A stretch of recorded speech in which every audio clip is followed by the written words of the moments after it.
Hey, in this video we're going to go over the installation of our 240Z spare tire compartment lid, available from Skillard.com, available in raw aluminum, which you can see here, and black powder coating. Okay, so first we pulled the panels back out and just kind of wanted to show you what we're starting with. This, we already have the cardboard, fiberboard OEM spare tire cover removed, and the carpet, and you can kind of see that there's not any brackets. It's pretty flat in there, and up towards the front you have the cubbies and the luggage riser up here, and so we're actually going to make this come even off of here, so it's going to be sitting about 1 3/4 inches or so off of this deck. If you're going to be, say, redoing the sound mat, different things like that, it shouldn't matter. You should still be able to do that. In fact, you might even find that you want to put a little sound mat underneath some of the brackets just to ensure that it's nice and quiet. Just depends on if you want it to be a nice quiet interior, or if you're just going stripped down track. Obviously that doesn't really matter that much. So just wanted to kind of point out kind of where we're starting with here, and then we're going to go look at some of the panels and do a little pre-assembly before we start putting them in. Okay, so before we get the panels going in the car, I wanted to show you the orientation of how all the panels and brackets work and fit together. So I've got this all prepped, ready to go, so I can actually start pulling these pieces and put them in the car. But before we do that, I'm going to kind of start pulling some of the pieces apart and show you the orientation of the brackets and some of the pre-assembly, so hopefully it makes a little more sense and makes install quick and easy. Okay, so this center section here is what covers up the spare tire well. That was just sitting in place. I'm going to move that out of the way for now. That'll be last piece we put in the car. So as we look at these, you see a lot of brackets and stuff. There's actually, in order to have this standoff, what we did and have it be supported, we actually have 14 brackets that we've formed and pinned and different sizes and things. So this is the driver's side rear, and so we'll start with this one. So we can see the panel here. I'm going to flip it over. There's quite a few of these brackets that are the same. So there's a 2-hole and a single. They're 2 inches wide. This bracket here is a single hole, and this one's 3 inches wide. And so as we get to putting these brackets on, this one here that's furthest on the driver's side, it doesn't really matter which one of these top 2 holes you put it in. You can just pick one, and that's going to support that inside. The reason there's 2 holes is because it's the same bracket that we're using right here. And so this orientation is going to matter a little bit more. You can see how I have that sitting there. And I went ahead and attached this one screw.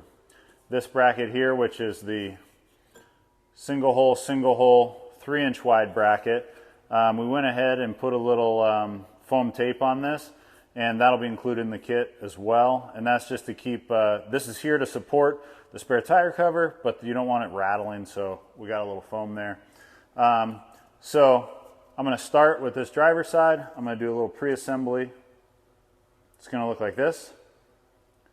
Going to do something very similar on the passenger side, so I'll show you that one next.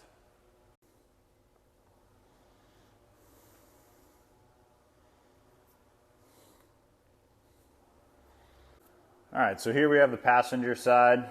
It's real similar. Brackets are the same as the driver's side. So we've got the one with the 2 holes again.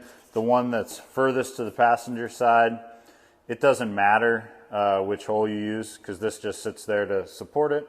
And then the other one is going to split the gap coming out like this. The orientation matters. You got the angle facing forward.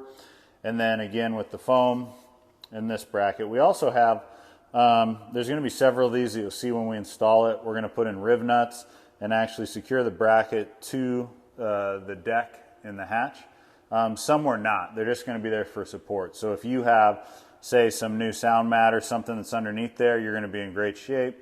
If not, and you're just going to set it over some bare metal, we do have extra of the adhesive foam gasket that you can put underneath, say this one.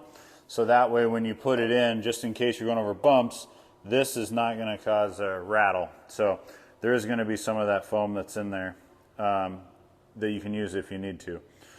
So here we have the passenger side, there's the driver's side. Let me flip this back over so you can see the bracket orientation.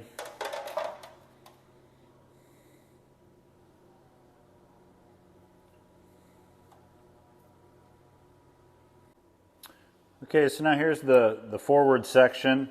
A couple different things going on here. Up front we got the quick latch, and there's a hole in here. You just slide it in the hole. There's a nut that comes with it. You put that on. I just have it finger tight, but you'll want to grab a wrench, tighten that up. And then there's a ball stud and everything that comes with this, and we'll show that installation into the car later. Another thing to point out is that this is hinged, and there are studs that actually come down from the bottom side. This is one of the hinges that are here. So you'll have this hinge, and you can see the knuckle. And so that knuckle will go up, and there'll be 1, 2, 3, 4, 5, 6 pims. This will slide up, and then we'll put a nut on it. So we'll flip it over and show you that from the bottom side.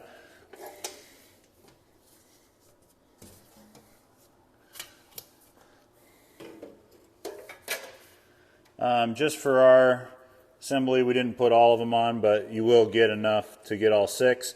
But I just wanted to leave a couple off so you could see. These are the threaded studs that are inserted, so they're flush on the top side and stick down on the bottom. So you'll take this panel, you'll line them up, you'll stick 1, 2, 3 hinges in place, and then you'll use the provided M4 lock nuts, put those on, get those snugged into place. When I did this, I actually assembled this all like this and was able to get it in without any trouble. If you find that you're having a hard time putting this in, this forward piece right here, you can install after this section's in. So you can just put the hinge on this side, all 3 of them, and then you'll notice all the brackets are on this piece. So you can actually do this whole assembly and then attach this once it's already in the car. And it is a little bit easier to angle and fit it in, but I'm going to have it all in one piece just to show you that, how to get the whole thing in. So next I'm going to look at the brackets and the bracket orientation on these. And the bracket orientation for these, all of these does matter. And so you have 1, 2, 3, 4. All of these are the same. They're 3 inches wide, 2 holes on this end, 1 hole on the other. So the 2 line up with the studs that are coming from the top, and you'll put nuts on those. We're going to utilize these holes to put some rib nuts and secure that. So these are going to come forward toward the front of the car where the latch or the hatch lid is. Then as we come back over here, you can see this bracket. This one's the same as the ones we were pointing at in the rear panels. You got 2 here, 1 here, 2 inch wide. And these all have a 1 inch flange here until you get to this one, and this one. These are all 2 inches wide. And instead of a 1 inch flange, they have a 2 inch flange. And also, this one has 1, 2, 3 studs. Same with this one. 1, 2, 3 screws, sorry, and they have PIM nuts in them, pre-threaded inserts.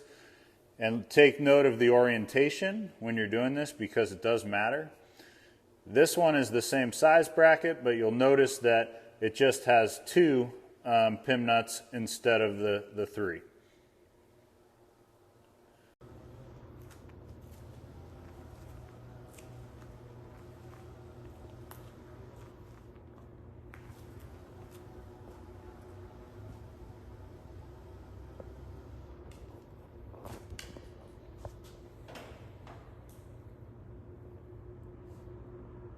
All right, so we've got this panel pre-assembled, and like I had mentioned, you can attach this front piece after it's in. but I wanted to go ahead and just get the whole thing all at once, because you're going to have to tip this in order to get it over the strut towers. So I'm going to go ahead and work on carefully getting this in.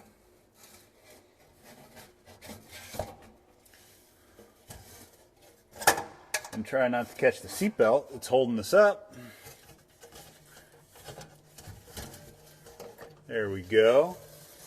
And so it wasn't too bad, but when you don't have that panel on, you don't have to fight with that angle too. But see, as you can see, I can get that sitting in there in place. And so that's all I'm going to do for now, is just set it in there in place, and then I'm going to start to get the other panels we pre-assembled. Okay, so I got the passenger side panel now. Doesn't matter, driver side, passenger side first, but we're going to do the passenger side. So I'm going to go ahead and get this set in here. And so one of the things is that these holes will line up with these threaded nuts, so that way you're not trying to reach underneath here and trying to get a nut way back in here. So that way, you know, we'll line that up, put a screws in it. If your brackets are crooked, you'll find that the gaps are a little bit off, you know, and so if they are, it's okay to loosen these screws just a little bit, so that way you can move those. And even like this one here, where it might be a little hard to get, if you stick the end of your Allen wrench or a little pick in there, you can actually, with this one loose, you can actually move that to help line it up a little better. So I just wanted to make sure that I pointed that out. So I got this one sitting in here, and then I'm going to go ahead and get the driver's side, put it on the other side. Driver's side. Same thing. Going ahead and getting that sitting there. And then as far as the orientation like this, we're going to fix that by grabbing the panel that goes here. So I'm going to go ahead and grab that next. All right, so here I've got the actual spare tire cover piece. I'm going to go ahead and set this in, use the finger hole. Go ahead and start aligning some things here. I might need to shift, adjust, get my gaps looking oh so good. And then as I get them adjusted and get all my lines where I want them, I want to make sure that my gaps and everything look good, make sure the front's where I want it. Also, one thing to note is there's a formed lip on the front. And so you want that over the luggage riser. And, you know, make sure to take a look at your luggage riser. Make sure that it's not actually bent. Some of them actually get bent forward from people throwing heavy stuff back here and it hitting it. But anyway, so I've got that over the lip. I've got it oriented around the strut towers. And then I'm working on getting all my gaps and everything lined up straight. So that way my spare tire cover here has even gaps all the way around it.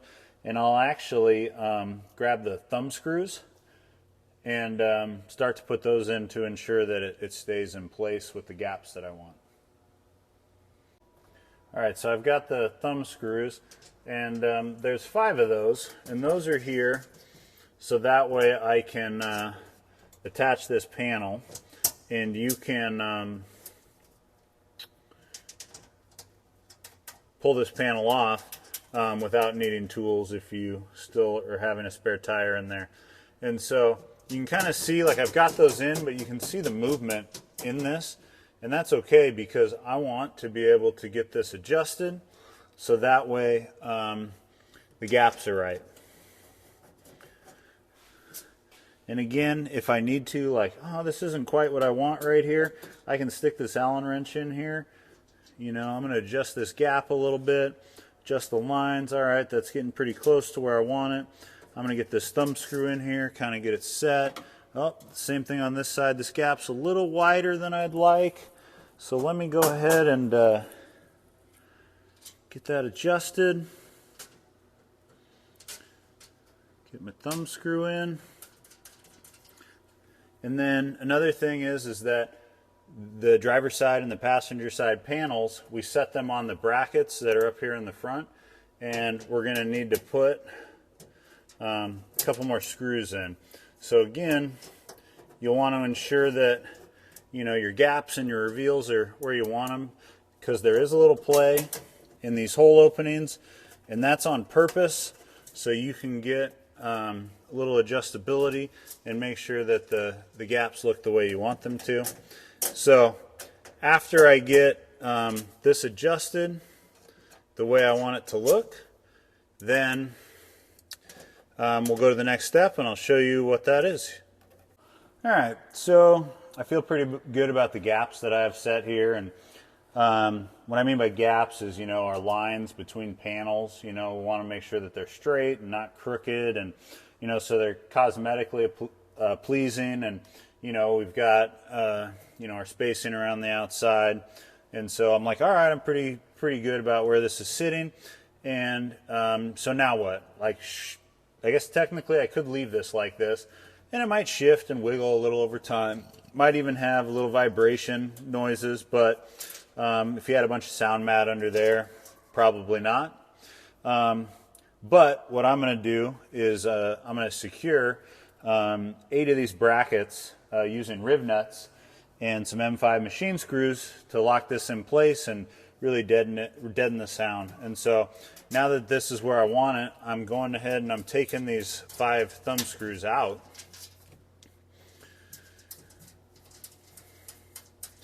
And then after I get those thumb screws out, I'm going to carefully pull this panel. When I pull this panel, I don't want to be rough and move the other panels, because then that'll mess up the gaps. So I'm going to be careful.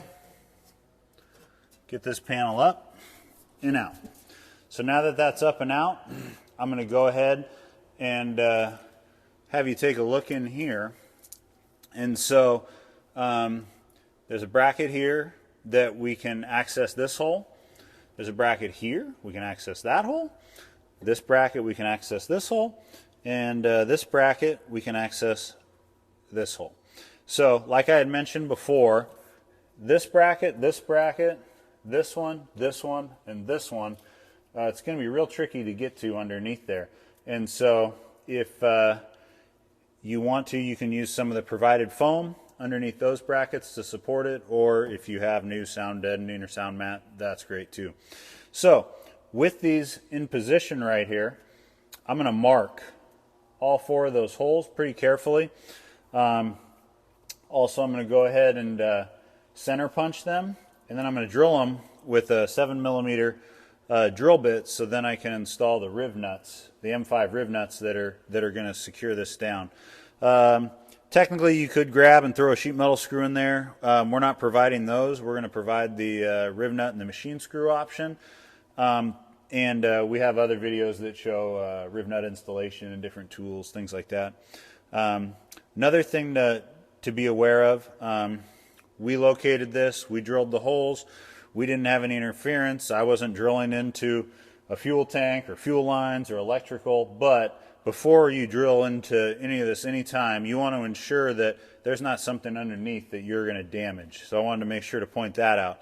So I'm going to go ahead and I'm going to mark all these holes, get them center punched, and then potentially it is easier, unless you have a long bit, to move these back out of the way so you can drill the holes and put the riv nuts in, because the riv nut needs to go under the bracket. So right now the brackets are in the way. So I'm going to get that taken care of, and then I'm going to secure these 4 brackets back down.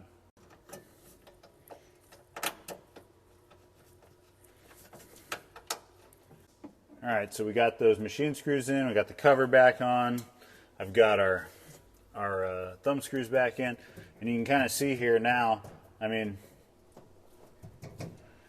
you can hear the tap of my finger hitting it, but it's not vibrating. And you can get, especially over where the brackets are, I can compress this whole car. This is 090, so it's really rigid and stout. There's a little flex over the spare tire area, but depending on the size of your spare, that can be remedied by just the spare, or if you needed to put a pad in there. But yeah, you can see the support of that is nice and rigid. And so I said that we were going to put 8 M5 riv nuts in. So now we're going to look up inside that hatch by the hinge to put the other 4 in. All right, so here we are on the forward side, and you can see these 4 brackets and our 4 holes. So we're going to do the same thing we did in the back. We're going to mark them. Then we're going to center punch, we're going to drill, we're going to install the M5 riv nuts. Then, I guess let me back up a step, is after you mark them, you can center punch. You should be able to center punch them with them here, and potentially even drill them. But in order to install the M5 riv nut, you can't do it with the bracket here. So what I've done in doing this a few times is that the screws that are holding the brackets here, now that the back's all locked into place, I can just take out the screws that are holding this down and then reverse this back out the way we got it in, put the M5 riv nuts in, which I've already done in this, and then go ahead and set this back in to be in position like this. And then we go take the provided M5 machine screws, and we'll get them all lined up. Go ahead and get these screwed down and get this secured. As you can see, one of the neat things is we still have access to these since this is hinged. And so I'm going to go ahead and secure that down, and then I'll show you installing the ball screw for the quick latch. Okay, so I've got this back in, these all secured down now, nice and stiff. You can see here I already have the ball screw in, and we put this on when we were prepping it outside of the car. And so, you know, the cool thing about these is that, you know, once you have this adjusted right, just a quick drop, there, quick drop, and this pin pops up, and then this is nice and solid, secure. And if you need to get back in here, quick push of the quick latch slides up, and we have access to it. So where do I put this ball stud? So what I did is I actually, before the ball stud was in here, let me take it out, took the ball stud, clipped it in up here, you know, made sure it was straight. Then I took a little marker and colored the end. I used silver because this is black, but paint pen, you know, or even just a little bit of spray paint or a can of paint, you know, dabbed on the end. And then I carefully brought it down till this touched, left a mark right here so I knew where it needed to be. Center punched it, drilled the hole, and this is an M6 riv nut. So all the other ones were M5. This is an M6, so it's slightly bigger to work with this ball stud. So, you know, with the riv nut tools that we recommend, they come with the tool to do M5 and M6. So the thing you'll just need to make sure of is that you have a drill bit that's right. I believe it's a 8mm. Then once we have that in, essentially I took the ball stud. You want to make sure that one of the nuts is on top. You thread this in. You don't need to worry about tightening the nut. You'll thread it in and out till it's adjusted to the right height. And then once it's to the right height, that's when you'll come down and you'll tighten this nut onto the riv nut. Just be careful that you're not twisting it as you go to change the height that you had just set. And then once that's locked in, you're good to go. You got your deck in and ready to go driving. All right, so now we've got it all installed and ready to go. These are available from Skillard.com. Again, they're available in raw aluminum like you can see here, also black powder coating. And if you have any questions, please email us at sales@skillard.com.